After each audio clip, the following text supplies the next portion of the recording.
ಜೀನಾಗೆ ಸಂಪಾದಕತ್ವದಲ್ಲಿ GMS news ಸಾಗರ ಸುತ್ತದ ಆಚೆ ಈಚೆ ಶನಿವಾರದ news ಅಪ್ಡೇಟ್ಗೆ ತಮಗೆ ಸ್ವಾಗತ. ಮುಖ್ಯಾಂಶಗಳು. ರಾಜ್ಯ ಸರ್ಕಾರದ ದ್ವೇಷ ಭಾಷಣ ವಿಧೇಯಕ ಜಾರಿ ವಿರುದ್ಧ ಬಿಜೆಪಿ ಕೆಂಡಮಂಡಲ.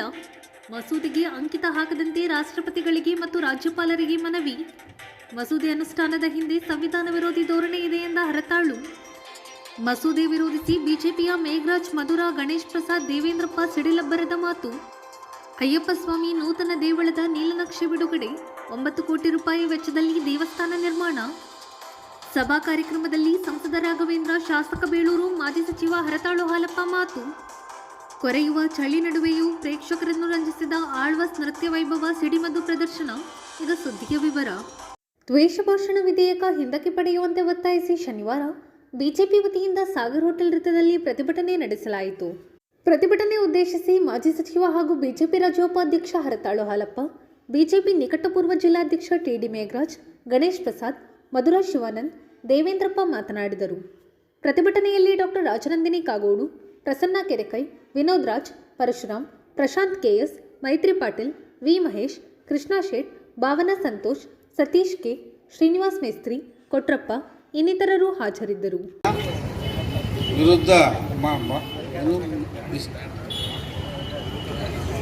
ವಿರೋಧಿ ಕಾಯ್ದೆ ಅಂತ ತಗೊಬಂದಿದ್ದಾರೆ. ಇದು ನಾವು ಒಪ್ಪಿಕೊಂಡಂಥ ಭಾರತ ಸಂವಿಧಾನಕ್ಕೆ ವಿರೋಧವಾಗಿದೆ. ಅಂಬೇಡ್ಕರ್ ರಚನೆ ಮಾಡಿದಂಥ ಸಂವಿಧಾನಕ್ಕೆ ವಿರೋಧವಾಗಿದೆ. ಇದನ್ನು ವಾಪಸ್ ತಗೋಬೇಕು. ಇದು ರಾಜಕೀಯವಾಗಿ ಮತ್ತು ಹೋರಾಟಗಾರರನ್ನು, ಬರೀ ಬಿ ಜೆ ಪಿ ಒಂದು ಗುರಿ ಅಲ್ಲ, ಇಡೀ ಹೋರಾಟವನ್ನೇ ಹತ್ತಿಕ್ಕತಕ್ಕಂಥ ಕಾನೂನಿದು. ಇದು ರೈತ ಸಂಘದವ್ರಿಗೆಲ್ಲ ಮಾತಾಡೋ ಹಾಗಿಲ್ಲ. ಮುಂದೆ ಈ ಜಿಲ್ಲೆಯಲ್ಲಿ ಇನ್ನೇನು ಕೆಲವೇ ದಿನಗಳಲ್ಲಿ ದೊಡ್ಡ ಒಂದು ಘಟನೆ ನಡೆಯೋದಿದೆ. ರೈತರ ಹೊಲಗದ್ದೆಗಳನ್ನು ಬಿಡಿಸ್ತಕ್ಕಂಥ ಒಂದು ಕಾನೂನು ಮಾಡಿಕೊಂಡು ಈಗಾಗಲೇ ಸರ್ವೆ ಮಾಡ್ತಿದ್ದಾರೆ. ಅದನ್ನು ಕೂಡ ಅದ್ರ ವಿರುದ್ಧ ಕೂಡ ಧ್ವನಿ ಎತ್ತೋ ಹಾಗಿಲ್ಲ. ಧ್ವನಿ ಎತ್ತಿದ್ರೆ ನೋಡಿ ಸರ್ಕಾರದ ವಿರುದ್ಧ ದ್ವೇಷ ಭಾಷಣ ಮಾಡಿದೆಯಾ ನೀನು ಅಂಥೇಳಿ ಕೇಸ್ ಹಾಕ್ಬೋದು. ಇನ್ನು ನಮ್ಮ ಪಕ್ಷದವರು ಅಥವಾ ಪರಿವಾರದವರು ಮತ್ತು ಸ್ನೇಹಿತರು, ಯಾವುದೇ ಒಬ್ಬ ವ್ಯಕ್ತಿ ಈ ದೇಶದ ಧರ್ಮವನ್ನು ಎತ್ತಿ ಹಿಡಿಯಲಿಕ್ಕೆ, ತನ್ನ ಧರ್ಮಕ್ಕಾದ ಅನ್ಯಾಯವನ್ನು ಪ್ರತಿಭಟಿಸಲಿಕ್ಕೆ ಮಾತಾಡಿದರೆ ನೋಡಿ ದ್ವೇಷ ಭಾಷಣ ಮಾಡ್ತಾನೆ, ನೋಡಿ ಇವನು ಹಿಂದೂ ಪರ ಮಾತಾಡ್ತಾನೆ, ಇವನು ಸನಾತನಿ ಪರ ಮಾತಾಡ್ತಾನೆ ಅಂತ ಹೇಳಿ ಅದನ್ನು ದುರುಪಯೋಗ ಮಾಡಿಕೊಂಡು ರಾಜಕೀಯವಾಗಿ ಮತ್ತು ಹೋರಾಟಗಾರರನ್ನ ಹಣಿತಕ್ಕಂಥ ಕೆಲಸವನ್ನು ಮಾಡೋದಕ್ಕೆ ಇದನ್ನು ಮಾಡಿದ್ದಾರೆ. ನಾವೆಲ್ಲ ಸೇರಿ ವಿನಂತಿ ಮಾಡೋಣ, ಯಾವುದೇ ಕಾರಣಕ್ಕೆ ಈ ಕಾನೂನಿಗೆ, ಈ ಬಿಲ್ಲಿಗೆ ರಾಜ್ಯಪಾಲರು ಅಂಕಿತವನ್ನು ಹಾಕಬಾರ್ದು ಅಂತ ನಾನು ಒತ್ತಾಯ ಮಾಡ್ತೇನೆ. ನಮ್ಮೆಲ್ಲರ ಧ್ವನಿ ಕೂಡ ಅದೇ ಆಗಿದೆ ಅಂತ ನಾನು ಭಾವಿಸ್ತೇನೆ. ಅದೇ ರೀತಿ ರಾಷ್ಟ್ರಪತಿಗಳಿಗೆ ಹೋದಾಗಲೂ ಕೂಡ ಇದಕ್ಕೆ ಸಹಿ ಮಾಡಬಾರ್ದು ಅಂತ ಹೇಳಿ ನಮ್ಮ ಪಕ್ಷ ಈಗಾಗಲೇ ಆಗ್ರಹ ಮಾಡಿದೆ. ನಮ್ಮ ನಾಯಕರುಗಳೆಲ್ಲ ಮಾಡಿದ್ದಾರೆ. ನಾನು ಕೂಡ ತಮ್ಮೆಲ್ಲರ ಪರವಾಗಿ ಆಗ್ರಹ ಮಾಡ್ತೇನೆ, ಸಹಿ ಹಾಕಬಾರ್ದು. ಮತ್ತು ಇಷ್ಟೆಲ್ಲ ಆದಮೇಲೂ ಕೂಡ ಇದು ಕೋರ್ಟಿಗೆ ಹೋದರೆ ಹೈಕೋರ್ಟು, ಸುಪ್ರೀಂ ಕೋರ್ಟಲ್ಲಿ ಬಿದ್ದು ಹೋಗ್ತದೆ. ಬಿದ್ದು ಹೋಗಬೇಕು. ಇವರ ಉದ್ದೇಶ ಒಳ್ಳೆಯದಿಲ್ಲ, ದುರುದ್ದೇಶ ಇದೆ. ಹೋರಾಟವನ್ನು ಹತ್ತಿಕ್ಕತಕ್ಕಂಥ ಪ್ರಯತ್ನ ಇದೆ. ಯಾರು ಈ ದೇಶದ ಬಗ್ಗೆ, ಈ ದೇಶದ ಧರ್ಮದ ಬಗ್ಗೆ ಮಾತಾಡಕ್ಕೆ ಹೋಗ್ತಾರೆ ಅವರನ್ನು ಹಣಿತಕ್ಕಂಥ ಕಾನೂನಿದೆ. ನಮಗೆ ಅಂಬೇಡ್ಕರ್ ಮತ್ತು ಅವಕಾಶವನ್ನು ಮಾಡಿಕೊಟ್ಟಿದ್ದಾರೆ. ತನ್ನ ವಿವೇಚನೆಗೆ ಸಂಬಂಧಪಟ್ಟ ಹಾಗೆ ಭಾರತ ಸಂವಿಧಾನ ಒಂದು ವಿರೋಧ ಅಲ್ಲದೇ ತನಗೆ ಅನಿಸಿದ್ದನ್ನು ಹೇಳಲಿಕ್ಕೆ ಸ್ವಾತಂತ್ರ್ಯವನ್ನು ಕೊಟ್ಟಿದ್ದಾರೆ. ಆ ಸ್ವಾತಂತ್ರ್ಯವನ್ನು ಕಸಿತಕ್ಕಂಥ ಪ್ರಯತ್ನವನ್ನು ಈ ಕಾನೂನು ಮಾಡ್ತದೆ. ಕಾಂಗ್ರೆಸ್ನವ್ರ ಉದ್ದೇಶವೂ ಅದೇ ಇದೆ. ಇನ್ನು ಪೊಲೀಸರು ಕೊನೆಗೆ ಇವರಿಗೂ ಬರ್ತದೆ ಅದು. ಆದರೆ ಈಗ ಸದ್ಯಕ್ಕೆ ಕಾಣೋರು ನಾವು ಮಾತ್ರ, ಸದ್ಯಕ್ಕೆ ಕಾಣೋರು ಹೋರಾಟಗಾರರು ಮಾತ್ರ. ಯಾವುದೇ ಹೋರಾಟವನ್ನು ಕೂಡ ಹತ್ತಿಕ್ಕಲಿಕ್ಕೆ ಅವಕಾಶ ಇದೆ. ಭಾಷಣ ಅಂತ ಹೇಳಿದ್ರೆ ಮತ್ತೇನಂತ ಭಾಷಣ ಮಾಡಬೇಕು? ಇದ್ದ ವಿಷಯಗಳನ್ನು ಜನಕ್ಕೆ ಹೇಳಬೇಕು. ಅದು ಅವರಿಗೆ, ಆಡಳಿತ ಪಕ್ಷದವರಿಗೆ ವಿರೋಧವಾಗಿ ಕಾಣ್ತದೆ. ಸತ್ಯವನ್ನು ಹೇಳಿದ್ರೆ ಅವ್ರಿಗೆ ತಡ್ಕೊಳ್ಳಿಕ್ಕೆ ಆಗೋದಿಲ್ಲ. ಅದು ದ್ವೇಷ ಭಾಷಣ ಅಂತ ಶುರು ಮಾಡ್ತಾರೆ. ಮತ್ತು ಸ್ಥಳೀಯ ಶಾಸಕರುಗಳು, ಸ್ಥಳೀಯ ಮುಖಂಡರುಗಳು ಹೋಗಿ ಒಂದು ಕಂಪ್ಲೇಂಟ್ ಕೊಟ್ಬಿಡ್ತಾರೆ. ನೋಡಪ್ಪ, ಕಂಪ್ಲೇಂಟ್ ಬಂದಿದೆ, ನಾವು ಕೇಸ್ ಹಾಕ್ತೇವೆ. ಎಷ್ಟರ ಮಟ್ಟಿಗೆ ದ್ವೇಷ ಸಾಧಿಸ್ತಾರೆ ಅಂದರೆ, ಈ ಸಾಗರದಲ್ಲಿ ಒಂದು ಮೊನ್ನೆ ಘಟನೆ ನಡೆದಿದೆ. ಅವರಿಗಿರ್ತಕ್ಕಂಥ ಸಂಖ್ಯಾಬಲದಲ್ಲಿ ಜನರ ಭಾವನೆ ಏನೇ ಇರಲಿ, ವಿರೋಧ ಪಕ್ಷದ ಅಭಿಪ್ರಾಯ ಏನೇ ಇರಲಿ, ನಾವು ಮಾಡಿದ್ದೇ ನಡೆಯುತ್ತೆ ಅಂತ ಹೇಳ್ತಕ್ಕಂಥ ಭಾವನೆಯಲ್ಲಿ ಎರಡೂ ಸದನಗಳಲ್ಲಿ ಪಾಸ್ ಮಾಡಿ ಕಳಿಸ್ತಕ್ಕಂಥ ಕೆಲಸವನ್ನ ಮಾಡಿದ್ದಾರೆ. ಮೊದಲನೇದಾಗಿ ನನ್ನ ಕಾಂಗ್ರೆಸ್ಸಿಗರಿಗೆ ಪ್ರಶ್ನೆ, ಸಂವಿಧಾನವನ್ನ ಬಿಜೆಪಿ ತಿರುಚತ್ತೆ, ಸಂವಿಧಾನವನ್ನ ಬಿಜೆಪಿ ಬದಲಾಯಿಸಲಿಕ್ಕೆ ಹುನ್ನಾರ ಮಾಡ್ತಾ ಇದೆ ಅಂತಕ್ಕಂಥ ಆರೋಪವನ್ನ ಆಗಾಗ ತಾವುಗಳು ಮಾಡ್ತಾ ಇದ್ರಿ. ಒಂದು ಸುಳ್ಳನ್ನ 10 ಬಾರಿ ಹೇಳಿದ್ರೆ ಅದನ್ನೇ ನಿಜ ಅಂತ ಹೇಳಿ ಪ್ರತಿಪಾದಿಸ್ತಕ್ಕಂಥ ಧೋರಣೆಗೆ, ನಂಬಿಕೆಗೆ ಕಾಂಗ್ರೆಸ್ ಪ್ರಸಿದ್ಧವಾಗಿದೆ.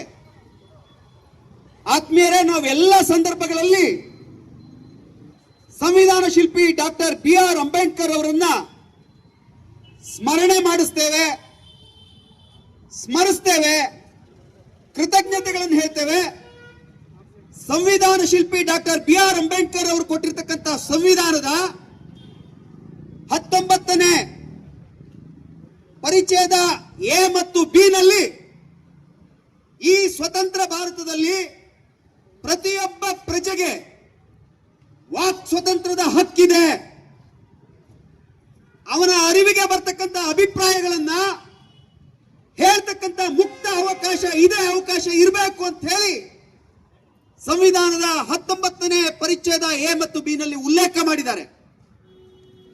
ಅದನ್ನು ಉಲ್ಲಂಘಿಸಿ ಪ್ರತಿಯೊಬ್ಬ ಈ ಪ್ರಜಾಪ್ರಭುತ್ವ ರಾಷ್ಟ್ರದಲ್ಲಿ ಬಾಳಿ ಬದುಕ್ತಾ ಇರ್ತಕ್ಕಂಥ ನಾಗರಿಕನ ಭಾವನೆಯನ್ನ, ವ್ಯಕ್ತಿ ಸ್ವಾತಂತ್ರ್ಯವನ್ನ, ವಾಕ್ ಸ್ವಾತಂತ್ರ್ಯವನ್ನ ಕತ್ತು ಹಿಸಬೇಕು ಅಂತಕ್ಕಂಥ ಉದ್ದೇಶ ಪ್ರಚುರ ಮಾಡಿದ್ರೆ, ಮಾತನಾಡಿದ್ರೆ ಪರಿಭಾವಿತ ದ್ವೇಷ ಆಗತ್ತೆ. ದ್ವೇಷ ಪ್ರೇರಣೆಯ ಪೂರಕವಾದಂತಹ ಕೇಸನ್ನ ಹಾಕ್ಲಿಕ್ಕೆ ಅವಕಾಶ ಆಗತ್ತೆ. ಇದೇ ಅಯೋಗ್ಯ ಕಾಂಗ್ರೆಸ್ಸಿಗರು EVM ಸರಿ ಇಲ್ಲ, ಮತಪತ್ರ ಬಳಕೆ ಮಾಡಬೇಕು ಅಂತ ಹೇಳಿದ್ರು. ಸ್ಥಳೀಯ ಸಂಸ್ಥೆಯ ಚುನಾವಣೆಗಳು ಅಂತಂದ್ರೆ ಯಾವ ಸರ್ಕಾರ ಇರುತ್ತೋ ಆ ಪಕ್ಷದ ಆಡಳಿತ ಸ್ಥಳೀಯ ಸಂಸ್ಥೆಗಳಲ್ಲಿ ಬರ್ತಾ ಇರತಕ್ಕಂಥದ್ದನ್ನ ನಾವು ನೋಡಿದ್ವಿ. ಗ್ಯಾರಂಟಿಯ ಹೆಸರಿನಲ್ಲಿ ಲೂಟಿ ಮಾಡಿರ್ತಕ್ಕಂಥ ಕಾಂಗ್ರೆಸ್, ಅಭಿವೃದ್ಧಿ ಶೂನ್ಯ ಮಾಡಿರ್ತಕ್ಕಂಥ ಕಾಂಗ್ರೆಸ್ ಜನರ ವಿಶ್ವಾಸವನ್ನ ಕಳ್ಕೊಂಡಿದೆ ಅನ್ನೋದಕ್ಕೆ ತಾಜಾ ಉದಾಹರಣೆ, ತಾಜಾ ನಿದರ್ಶನ ಮೊನ್ನೆ. ಬಹುಶಃ ಈ ಹೇಟ್ ಸ್ಪೀಚ್ ಏನಿದೆ ಈಗಾಗಲೇ ಹಿಂದೂ ಕೂಡ ಇತ್ತು, ಉದ್ರೇಕಾರಿ ಭಾಷಣ ಮಾಡ್ತಾ ಅಂತ ಹೇಳಿ ನಮ್ಮ ಸಂಘ ಪರಿವಾರದವರು ಎಲ್ಲರ ಮೇಲೆ ಕೇಸ್ ಹಾಕ್ತಿದ್ರು, ಬಿಜೆಪಿ ಅವ್ರ ಕೇಸ್ ಹಾಕ್ತಾ ಇದ್ರು. ಅದಕ್ಕೆ ಇನ್ನಷ್ಟು ಇಂಬು ಕೊಡೋ ರೀತಿಯಲ್ಲಿ ಇವತ್ತು ಈ ಒಂದು ದ್ವೇಷ ಭಾಷಣ ವಿರೋಧಿ ಕಾಯ್ದೆಯನ್ನ ಇವರು ಜಾರಿಗೆ ತರ್ತಾ ಇರ್ತಕ್ಕಂಥದ್ದು ನಿಜಕ್ಕೂ ಕೂಡ ಅತ್ಯಂತ ಖಂಡನೀಯವಾಗಿರ್ತಕ್ಕಂಥ ಸಂಗತಿ. ಇದನ್ನು ಭಾರತೀಯ ಜನತಾ ಪಾರ್ಟಿ ಅತ್ಯಂತ ಉಗ್ರ ಶಬ್ದಗಳನ್ನು ನಾವು ಖಂಡಿಸ್ತೇವೆ.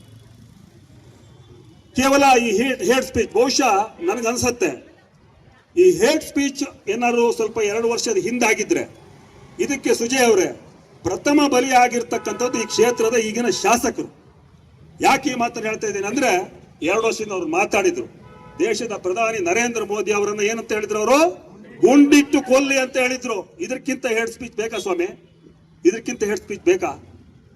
ಈ ಕಾಂಗ್ರೆಸ್ನವ್ರು ಮಾತಾಡದೆ ಹೇಟ್, ಇವ್ರು ಮಾತಾಡದೆ ದ್ವೇಷ, ಇವ್ರು ಇಡೀ ಮೈಲಿ ತುಂಬಿರ್ತಕ್ಕಂಥದ್ದೇ ದ್ವೇಷ. ದ್ವೇಷ ರಾಜಕಾರಣಕ್ಕೆ ಇನ್ನೊಂದು ಹೆಸರು ಯಾವ್ದಾದ್ರು ಇದ್ರೆ ಅದು ಕಾಂಗ್ರೆಸ್. ದ್ವೇಷ ರಾಜಕಾರಣಕ್ಕೆ ಹೆಸರು ಇನ್ನೊಂದಿದ್ರೆ ಯಾವುದು? ಕಾಂಗ್ರೆಸ್ ಪಕ್ಷ. ಇಂತಹ ಕಾಂಗ್ರೆಸ್ ಪಕ್ಷದವರು ಇವತ್ತು ಅಧಿಕಾರಕ್ಕೆ ಬಂದಿದ್ದಾರೆ. ಅಭಿವೃದ್ಧಿ ಬಗ್ಗೆ ಎಲ್ಲರೂ ಹೇಳಿದ್ರು, ಮಧುರಾ ಮೇಡಮ್ ಅವರು ಹೇಳಿದ್ರು. ₹1 ಅನುದಾನ ಸಾಗರಕ್ಕೆ ತರಲಿಕ್ಕೆ ಆಗ್ಲಿಲ್ಲ. ಬಾಯಲ್ಲಿ ಮಾತ್ರ ಎಷ್ಟು ಕೋಟಿ? 100 ಕೋಟಿ. ಗೌರ್ಮೆಂಟ್ ಹಾಸ್ಪಿಟ್ಲಿಗೆ ಎಷ್ಟು ಕೋಟಿ ಬಿಡುಗಡೆ ಆಗಿದೆ ಅಂದ್ರು? 70 ಕೋಟಿ ರೂಪಾಯಿ ಬಿಡುಗಡೆ ಆಗಿದೆ ಅಂದ್ರು. ಬಿಡುಗಡೆ ಆಗಿದೆ ₹1 ಆದ್ರೂ ಬಿಡುಗಡೆ ಆಗಿದೆ ಸ್ವಾಮಿ. 1 ಲಕ್ಷ ರೂಪಾಯಿನೂ ಬಿಡುಗಡೆ ಆಗ್ಲಿಲ್ಲ. 1 ಲಕ್ಷ ರೂಪಾಯಿ ಬಿಡುಗಡೆ ಆಗಿಲ್ಲ. ಭೈರಪ್ಪನವರೇ, ಇದನ್ನ ಹೇಳ್ಬೇಕು ನಾವು. ಶ್ರೀಧರ್ ನಗರದಲ್ಲಿ ಓಡಾಡಿ ಕೇವಲ ಭಾಷಣ ಮಾಡ್ಕೊಂಡು ತಿರುಗ್ತಾ ಮಾತ್ರ ಶಾಸಕತ್ವ ಅಲ್ಲ. ಬದಲಾಗಿ ಇವತ್ತು ಅವ್ರು ಹೇಳ್ತಾ ಇದ್ರು, ನನಗೆ ಬಹಳ ಬೇಸರ ಅನ್ಸುತ್ತೆ. ನಾನು ಮಂತ್ರಿಗಿರಿಗಾಗಿ ಎಷ್ಟು ಜನರ ಕಾಲಿಗೆ ಬಿದ್ನೋ, ಇನ್ನೂ ನನ್ನ ಮಂತ್ರಿ ಮಾಡ್ಲಿಲ್ಲಪ್ಪ ಅಂತ ಹೇಳ್ತಾ ಇದ್ರು. ದಯವಿಟ್ಟು ಸ್ವಾಮಿ, ನೀವು ಕಾಲಿಗೆ ಬೀಳೋದಾದ್ರೆ 10 ಕೋಟಿನೋ 100 ಕೋಟಿನೋ ಅನುದಾನ ಕೇಳಲಿಕ್ಕೆ ಕಾಲಿಗೆ ಬೀಳ್ರಿ. ನಿಮ್ ಮಂತ್ರಿಗಿರಿ ನಮಗೆ ಅವಶ್ಯಕತೆ ಇಲ್ಲ. ಶಾಸಕರಾಗಿ ನಮ್ಮ ಹಾಲತ್ನವರು 5 ವರ್ಷ ಕೆಲಸ ಮಾಡಿದ್ರು ಸಾಗರದಲ್ಲಿ.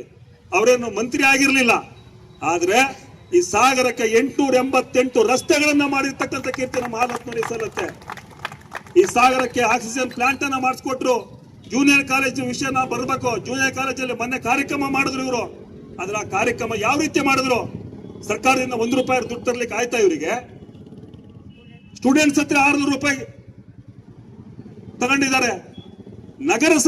ನಗರಸಭೆಯಲ್ಲಿ ನಮ್ಮ ಗುಂಡಿ ಮುಚ್ಚಕ್ಕೆ ದುಡ್ಡಿಲ್ಲ. ನಾಗಪ್ಪನವರೇ 3 ಲಕ್ಷ ರೂಪಾಯಿ ಕೊಡ್ತಾ ಇದ್ದೀರ, ನಾಚಿಕೆ ಆಗಲ್ಲನ್ರಿ ನಿಮ್ಗೆ? ನಮ್ಮ ಸಾಗರದ ಅಭಿವೃದ್ಧಿ ಸ್ವಲ್ಪ ಹಣ ಕೊಡಿ. ಜೂನಿಯರ್ ಕಾಲೇಜಿಗೆ ಸರ್ಕಾರದಿಂದ ನಿಮ್ಗೆ ತಾಕತ್ತಿದ್ರೆ ಹಣ ತಂದು ಆ ಒಂದು ಕಾರ್ಯಕ್ರಮವನ್ನು ಮಾಡಿ. ಆ ಜೂನಿಯರ್ ಕಾಲೇಜ್ನವರು ಅನ್ಯಾಯ ಮಾಡಿದ್ದಾರೆ ಹಾಲಪ್ಪನವರೇ. 8ನೇ 9ನೇ 10ನೇ ಕ್ಲಾಸ್ನವ್ರಿಗೆ ಕರೆದೇ ಇಲ್ಲ. ಇದು ದೇಶ ಅಲ್ವಾ ಇದು? ಯಾಕೆ ಈ ಮಾತುಗಳನ್ನು ಹೇಳ್ತಾ ಇದೀವಿ ಅಂತಂದ್ರೆ, ಕೇವಲ ಮಾತನಾಡೋದು ಆಚಾರ, ಮಾಡದಷ್ಟು ಅನಾಚಾರ. ಇಂತಹ ಕಾಂಗ್ರೆಸ್ ಪಕ್ಷದವರು ಇದುವರೆಗೂ ಮಾಡ್ಕೊಂಡು ಬಂದಿರತಕ್ಕಂಥದ್ದು ಇದೆ. ಹಾಗಾಗಿ ಇವತ್ತು ಪ್ರತಿಯೊಂದು ವಿಷಯದಲ್ಲೂ ಕೂಡ ತಮ್ಮ ಜನರ ಗಮನವನ್ನ ಬೇರೆಡೆಗೆ ಸೆಳೀತಕ್ಕಂಥದ್ದು ಇವರ ಒಂದು ಹುನ್ನಾರ. ಇವ್ರ ಕೈಯಲ್ಲಿ ಮಾಡ್ಲಿಕ್ಕೆ ಯಾವುದೇ ಕೆಲಸ ಆಗ್ತಾ ಇಲ್ಲ. ಇದರ ಬದಲಾಗಿ ಈ ರೀತಿಯ ದ್ವೇಷ ಕಾಯ್ದೆ ಇರ್ಬೋದು, ಇನ್ನಿತರ ಬೇರೆ ಬೇರೆ ವಕ್ಫ್ ಕಾಯ್ದೆ. ಹಾಗಾದ್ರೆ ಆ ರೈತ ಮಾತಾಡಬಾರ್ದ? ಆ ರೈತರನ್ನ ಅಲ್ಲಿ ಹತ್ತಿಕ್ಲಿಕ್ಕಾಗಿ ಈ ತಮ್ಮ ಕಾಯ್ದೆಯನ್ನ ತಂದಿದ್ದಾರೆ. ತಮ್ಮ ಹುಡುಕನ್ನ ಮುಚ್ಚಿಡ್ಲಿಕ್ಕೆ ನಮ್ಮ ವಿರೋಧ ಪಕ್ಷದ ನಮ್ಮ ರಾಜ್ಯಾಧ್ಯಕ್ಷರಾದ ವಿಜಯೇಂದ್ರ ಇರ್ಬೋದು, ನಮ್ಮೆಲ್ಲ ನಾಯಕರು ಅವರನ್ನ ವಿರೋಧವನ್ನ ಮಾಡ್ತಾರೆ. ಆ ವಿರೋಧದಿಂದ ನಮ್ಮ ಹುಡುಕು ಹೊರಗೆ ಬರುತ್ತೆ. ತಾವು ಮಾಡಿರ್ತಕ್ಕಂಥ ಏನು ಸರ್ಕಾರ ತಂದಿದ್ದು ಯಾಕೆ ಸ್ವಾಮಿ? ನಿಮಗೆ 136 ಶಾಸಕರನ್ನ ಈ ನಮ್ಮ ಕರ್ನಾಟಕ ಜನತೆ ತಮಗೆ ಕೊಟ್ಟಿದೆ. ಆದ್ರೆ ನೀವೇನ್ ಮಾಡ್ತಾ ಇದ್ದೀರಿ? ತಮ್ಮ ಹುಡುಕನ್ನ ಮುಚ್ಚಿಡ್ಲಿಕ್ಕೆ ಮತ್ತು ಮುಖ್ಯಮಂತ್ರಿ ನಾನು ಅಂತ ಹೇಳ್ತಾನೆ. ಯಾವಾಗ ಇದರಲ್ಲೇ ತಮ್ಮ ಕಾಲಹರಣವನ್ನ ಮಾಡ್ತಾ ಇದ್ದೀರಿ? ರಸ್ತೆ ಗುಂಡಿಗಳನ್ನ ಮುಚ್ಚಿಲ್ಲ. ಈ ರೀತಿಯಾಗಿ ಮಾಡ್ಲಿಕ್ಕೆ ಇದನ್ನ ಎಲ್ಲಿ ಜನರ ಮುಂದೆ ತಂದುಬಿಟ್ಟು ನಮಗೆ ಮುಂದೆ ಬರ್ತಕ್ಕಂಥ ಚುನಾವಣೆ, ಈಗಾಗಲೇ ಚುನಾವಣೆಗಳನ್ನ ಈಗಷ್ಟು ಹೊನ್ನಾವರ, ಈ ತರ ಮಂಕಿ, ಈ ಕಡೆ ಪಟ್ಟಣ ಪಂಚಾಯತಿ ಎಲೆಕ್ಷನ್ ಆಯ್ತು. ಇದನ್ನ 5 ಕಡೆ ಆಯ್ತು.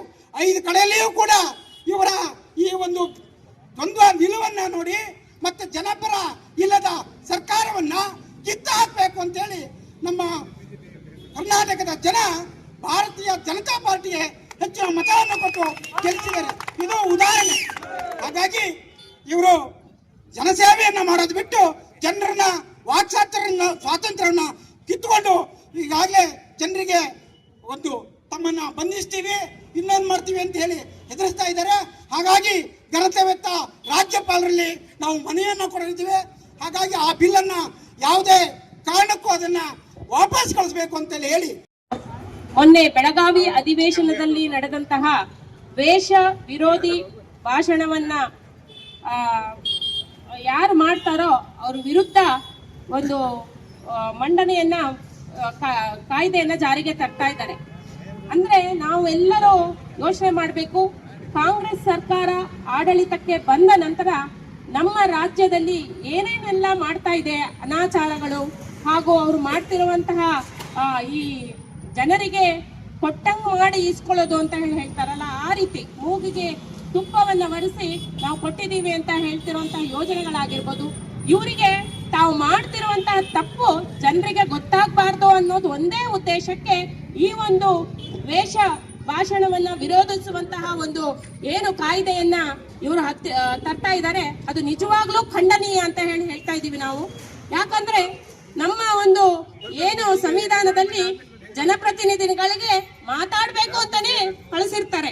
ಎಲ್ಲರೂ ನಾವು ಜನರ ಪರವಾಗಿ ಮಾತಾಡ್ಲಿಕ್ಕೆ ಆಗಲ್ಲ. ಎಲ್ಲಿ ತಪ್ಪು ನಡೀತಿದೆ ಅದನ್ನ ನಾವು ಎತ್ತಿ ಹಿಡಿದು ಹೇಳಕ್ ಆಗಲ್ಲ. ಹಾಗಾಗಿ ನಮ್ಮ ಪರವಾಗಿ ಜನಪ್ರತಿನಿಧಿಗಳು ಮಾತಾಡ್ಲಿ ಅಂತ ಹೇಳಿ ಕಳಿಸಿರ್ತಾರೆ. ಆದ್ರೆ ಇವರು ಯಾರು ಮಾತಾಡ್ತಾರೋ ಅವರ ಬಾಯಿಗೆ ಒಂದು ಬೀಗ ಹಾಕುವಂತಹ ಕಾಯ್ದೆಯನ್ನು ತರ್ತಿದ್ದಾರೆ. ಅಂದ್ರೆ ಜನರು ಎಲ್ಲಿ ತಮ್ಮ ಅಳಲನ್ನ ತೋರ್ಕೋಬೇಕು, ತಪ್ಪನ್ನ ಹೇಗೆ ನಾವು ಖಂಡಿಸುವಂತ ಕೆಲಸ ಮಾಡಬೇಕು, ಇದನ್ನ ನಾವು ಸರ್ಕಾರಕ್ಕೆ ಕೇಳುವಂತ ಪರಿಸ್ಥಿತಿ ಬಂದಿದೆ. ನಿಜವಾಗ್ಲೂ ಈ ರೀತಿ ಜನರ ವಿರೋಧಿಯಾಗಿ ಜನರು ಯಾವುದನ್ನ ಬೇಡ ಅಂತ ಹೇಳ್ತಾರೋ ಅದನ್ನೇ ನಾವು ಮಾಡ್ತೀವಿ ಅಂತ ಹೊರಟಿರುವುದು ಇವರಿಗೆ ನಿಜವಾಗ್ಲೂ ಇದು ಒಳ್ಳೆಯದಲ್ಲ. ಮುಂದಿನ ದಿನದಲ್ಲಿ ಜನರೇ ಇವರಿಗೆ ಒಳ್ಳೆಯ ರೀತಿಯಲ್ಲಿ ಉತ್ತರವನ್ನ ಕೊಡ್ತಾರೆ. ಇದು ಎಲ್ಲಿ ಏನ್ ನಡೀತಿದೆ ನಮ್ಮ ರಾಜ್ಯದಲ್ಲಿ ಅಂತಾನೆ ಗೊತ್ತಾಗ್ತಾ ಇಲ್ಲ. ಒಳ್ಳೆ ಕೆಲಸಗಳಿಗೆ, ಒಳ್ಳೆಯ ವಿಚಾರಗಳಿಗೆ ನಾವು ಸಮಯವನ್ನ ಕೊಡಬೇಕು. ನಮಗೆ ಇನ್ನೂ ಮಾಡ್ಲಿಕ್ಕೆ ಬೇಕಾದಷ್ಟು ಕೆಲಸಗಳಿದೆ. ಜನಪರವಾದಂತಹ ಕಾಯ್ದೆಗಳನ್ನ ತರಬೇಕು. ನಾವು ಜನರಿಗೆ ಅನುಕೂಲವಾಗುವಂತಹ ಯೋಜನೆಗಳನ್ನ ಕೊಡುವಂತಹ ಕಾಯ್ದೆಗಳನ್ನ ತರಬೇಕು. ಇವರು ಕೊಟ್ಟಂತ ಉಚಿತ ಭಾಗ್ಯಗಳು ಎಲ್ಲರಿಗೂ ಸರಿಯಾಗಿ ತಲುಪ್ತಿದೆಯಾ ಅನ್ನುವಂತಹ ಒಂದು ವ್ಯವಸ್ಥೆಯನ್ನ ಮಾಡಬೇಕು. ಈ ಎಲ್ಲ ಯೋಜನೆಗಳನ್ನ ಬಿಟ್ಟು ಯಾರಿಗೂ ಉಪಯೋಗಕ್ಕೆ ಬರೆದಿರುವಂತಹ ಒಂದು ಒತ್ತಡವನ್ನು ಹೇರುವಂತಹ, ಜನರು ಭಯಭೀತರಾಗುವಂತಹ ವಾತಾವರಣವನ್ನ ಕಾಂಗ್ರೆಸ್ ಸರ್ಕಾರ. ಸಮಾಜದ ಜೀವನಾಡಿಯೇ ದೇವಸ್ಥಾನ, ಆದ್ದರಿಂದಲೇ ಹಿರಿಯರು ದೇವಸ್ಥಾನ ಇಲ್ಲದ ಊರಿಲ್ಲ ಎಂದು ಹೇಳಿದ್ದು. ಅಯ್ಯಪ್ಪ ಸ್ವಾಮಿ ದೇವಸ್ಥಾನ ಶಬರಿಮಲೆಗೆ ಮಾತ್ರ ಸೀಮಿತವಾಗದೆ ಮಲೆನಾಡಿನ ಸಾಗರದ ವಿಶಾಲ ಜಾಗದಲ್ಲಿ 9 ಕೋಟಿ ರೂಪಾಯಿ ವೆಚ್ಚದಲ್ಲಿ ನಿರ್ಮಿಸಲಾಗುತ್ತಿರುವ ಅಯ್ಯಪ್ಪ ಸ್ವಾಮಿ ದೇವಸ್ಥಾನ ಅತ್ಯಂತ ಮಾದರಿಯಾಗಲಿದೆ ಎಂದು ಸಂಸದ ಬಿ.ವೈ. ರಾಘವೇಂದ್ರ ತಿಳಿಸಿದರು.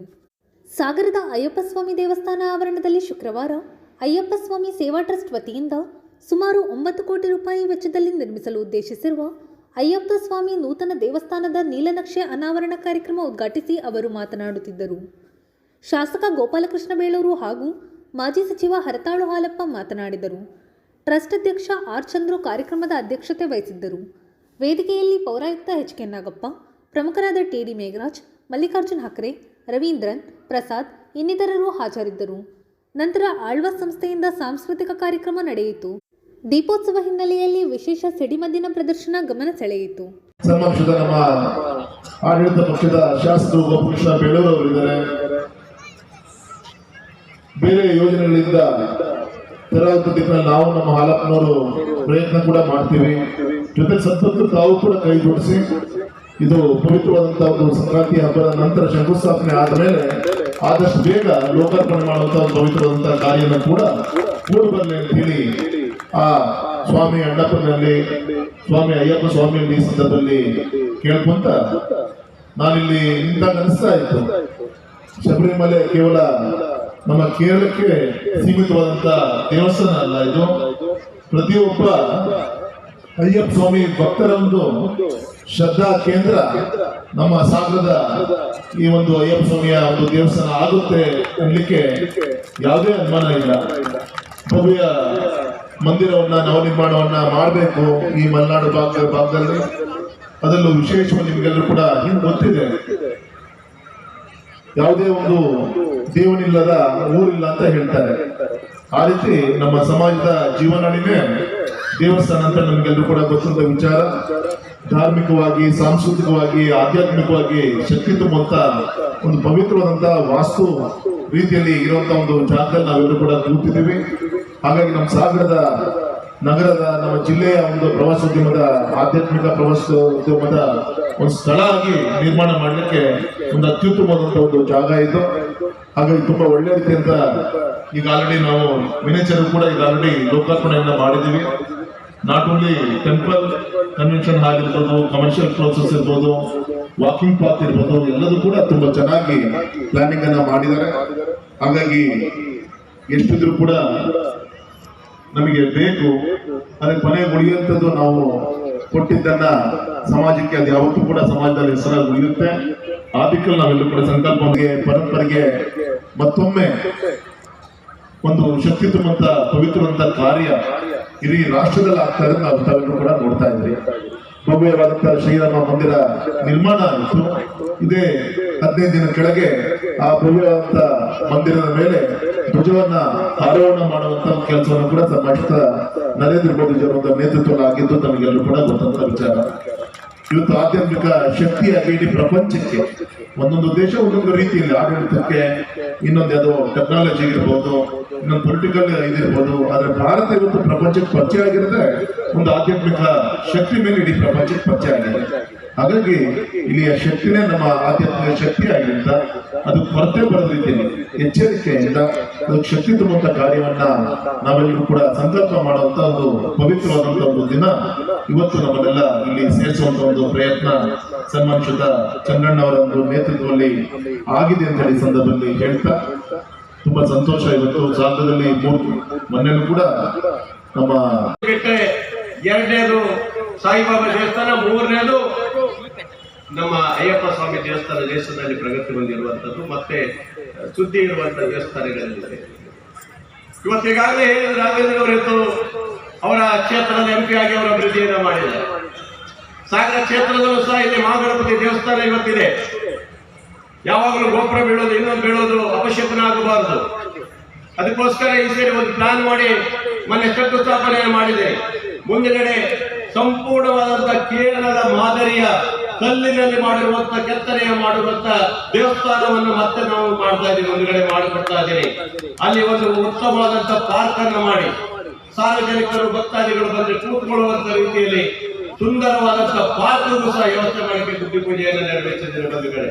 ಇದು ಒಂದೇ ಅಲ್ಲ, ಸಾಗರದಲ್ಲಿ ಸುಮಾರು 11 ಕೋಟಿ ರೂಪಾಯಿ ರಂಗಮಂದಿರಕ್ಕೆ ಮೊನ್ನೆ 4,80,00,000 ರೂಪಾಯಿ ಶಾಂಕ್ಷನ್ ಮಾಡಿ ಇನ್ನೊಂದು ವಾರದಲ್ಲಿ ಗುಡ್ಡಿ ಪೂಜೆ ಶಂಕುಸ್ಥಾಪನೆಯನ್ನು ನೆರವೇರಿಸಿಕೊಡ್ತೇವೆ. ಸುಮಾರು 1000 ಸೀಟ್ ಇರುವಂತಹ ರಂಗಮಂದಿರ, ಇಂಡೋರ್ ರಂಗಮಂದಿರ ಸಾಗರದಲ್ಲಿ ಇರಲಿಲ್ಲ. ಅದನ್ನು ಸಹ ಸಾಗರದಲ್ಲಿ ಮಾಡಿಕೊಡ್ತಿದ್ರಿ. ರಸ್ತೆಗಳಿಗೆ ಯಾವುದೇ ಕೊರತೆ ಇಲ್ಲ. ಸಾಗರದಲ್ಲಿ ಪ್ರವಾಸಿಗರು ಬರೋದ್ರಿಂದ ಖಂಡಿತ ಸಿಗಂದೂರು ಸೇತುವೆಯನ್ನು ಇವತ್ತು MP ಅವರು ಕೊಟ್ಟರು.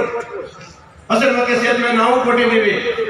ನಾವು ಸದ್ಯದಲ್ಲಿ ಇನ್ನೊಂದು 3-4 ದಿನಗಳಲ್ಲಿ ಆ ಭಾಗದ ಜನರಿಗೆ, ನಿರಾಶ್ರಿತರಿದ್ದಂತ ಮುಳುಗಡೆ ಪ್ರದೇಶದ ಜನರಿಗೆ ಸುಮಾರು 120 ಕೋಟಿ ರೂಪಾಯಿಯ ರಸ್ತೆ ಇವತ್ತೇನು ಸೇತುವೆಯನ್ನು ಸಹ ಈಗಾಗಲೇ ಹಿಂದೆ ಕಾಗೋಡು ಸಾಹೇಬರು ಕೊಟ್ಟಿದ್ರು.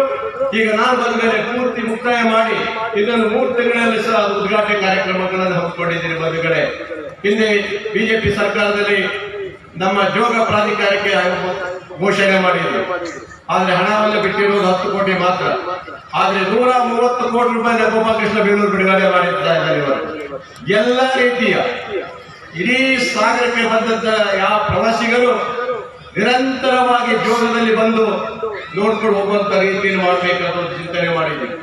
ಎಲ್ಲ ರೀತಿಯ ರೈನ್ ಡ್ಯಾನ್ಸ್ ಇಂದ ಹಿಡಿದು, ಕಾರಂಜಿಯಿಂದ ಮೈಸೂರಲ್ಲಿ ನಡೆಸಿದ ಕಾರಂಜಿಯಿಂದ ಹಿಡಿದು, ಗ್ಲಾಸ್ ಹೌಸ್ ಇಂದ ಹಿಡಿದು, ಆಮೇಲೆ ಏನೋ ಬರ್ತಲ್ಲ ರೂಪೇನ ಬರ್ತಲ್ಲ, ಅದು ಸಹ ಸೇರಿ ಎಲ್ಲ ಪ್ರತಿಯೊಂದು ಸಹ ಅಲ್ಲಿ ಇರಬೇಕು.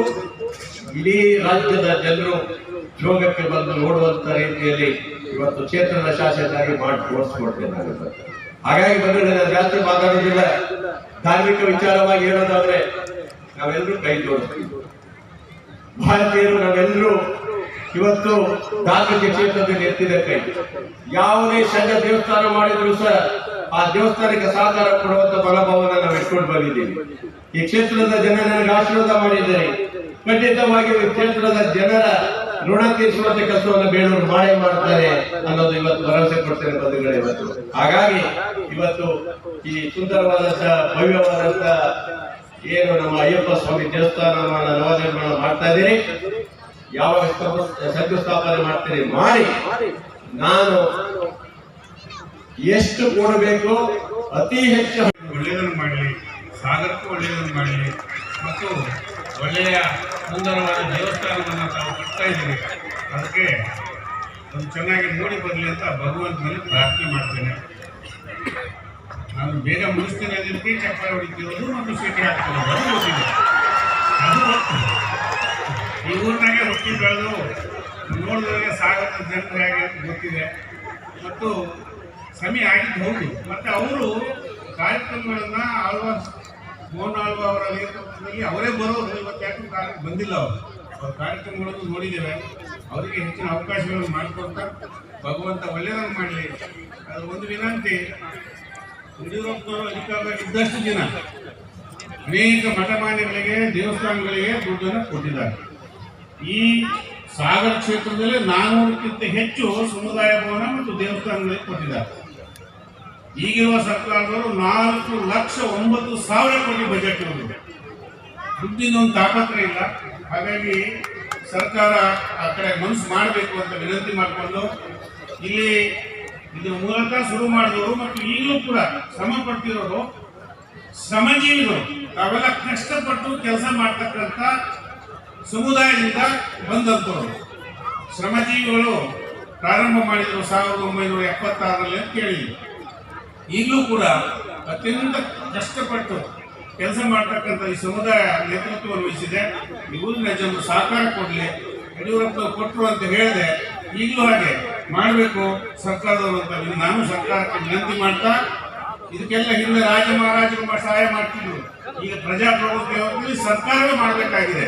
ದುಡ್ಡಿನ ಒಂದು ಕೊರತೆ ಅಲ್ಲ, ತರ್ತಕ್ಕಂಥ ಮನಸ್ಸುಗಳ ಕೊರತೆ, ತರಿಸ್ತಕ್ಕಂಥ ಕೊಡಿಸ್ತಕ್ಕಂಥ ಜನರು ಹೆಚ್ಚು ಕ್ರಿಯಾಶೀಲರಾಗಿ ಕೆಲಸ ಮಾಡಿದ್ರೆ ಹಣ ಬರ್ತದೆ. ಸಾರ್ವಜನಿಕರು ಭಕ್ತರು ಸಹಾಯ ಮಾಡಬೇಕು ಅಂತ ವಿನಂತಿ ಮಾಡಿ, ಅಯ್ಯಪ್ಪ ಸ್ವಾಮಿಗೆ ನಾನು 3 ಸಾರಿ ಹೋಗಿ ಬಂದಿದ್ದೀನಿ. ಆ ಕಾಲದಲ್ಲಿ ಸಾವಿರಾರು ವರ್ಷಗಳ ಹಿಂದೆ ಆ ಗೊಂಡಾರಣ್ಯದಲ್ಲಿ ಆ ಪರಮಾತ್ಮ ಅಲ್ಲಿ ಹೋಗಿ ನೆಲೆಸಿದ್ದಾನೆ.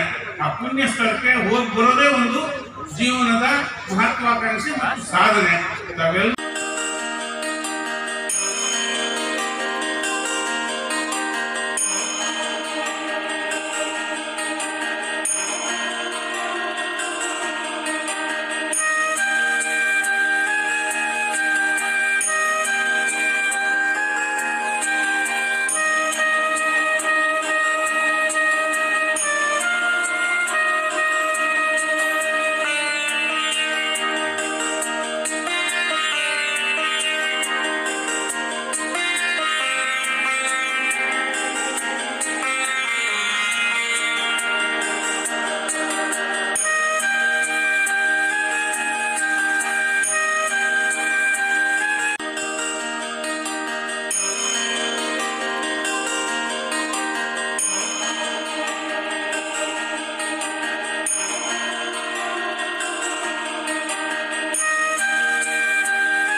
ಸಮಗ್ರ ಸುದ್ದಿ. ನಿರಂತರ ಸುದ್ದಿಗಾಗಿ ನೋಡ್ತಾ ಇರಿ GNS ನ್ಯೂಸ್. ನಮಸ್ಕಾರ.